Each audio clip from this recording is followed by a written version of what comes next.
This is the Supcase Unicorn Beetle Pro. Yes, that's the real name, not a rejected Pokemon. I picked mine up for $29, although I've seen it dip to $24 recently, and it has 4.5 star ratings across 300 plus reviews.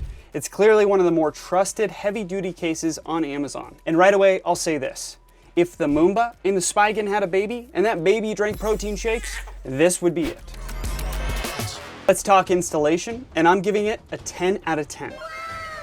Because that's where this thing flexes its unicorn beetle muscles. Sliding the Switch 2 into this case is stupidly easy. It's durable, and it feels like quality material. It's honestly one of the best installation experiences of any of the grips on this entire list. Now for durability, that's an 8.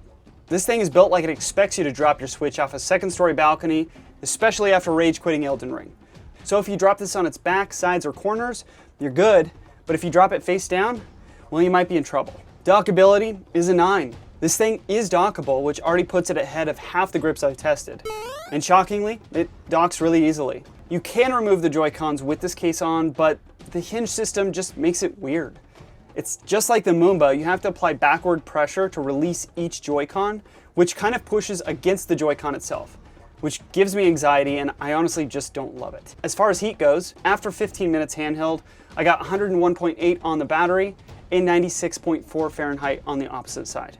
Docked, it was 100.6 opposite the battery and 108.7 on the battery. It runs warm, but nothing I'd consider dangerous. You may hear the fan kick in earlier than usual, but that's expected with these thick protective shells. Comfort-wise, it's a 9. This thing is great, honestly, surprisingly great. The rounded corners sit right in the palms, the contouring is natural, and it just feels right for long sessions. It's definitely easily one of the favorite grips I've tested.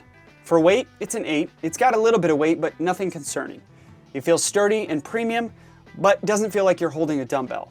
The Switch 2 is already heavier than the Switch 1, so that's a win in my book. Overall, I'm gonna give this a 9 out of 10. It's easily one of the best grip style cases I've tested, especially if you want comfort, durability, and dockability all in one.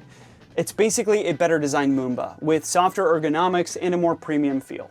So, who's this for? Well, if you're like me and you really care about how a grip feels in the center of your palms, or if you want something heavy duty but still dockable, and if you want a grip that fits into more travel cases because of its slimmer vertical profile, again, I'd say this is the one. But between the Moomba and this one wins by a landslide in comfort.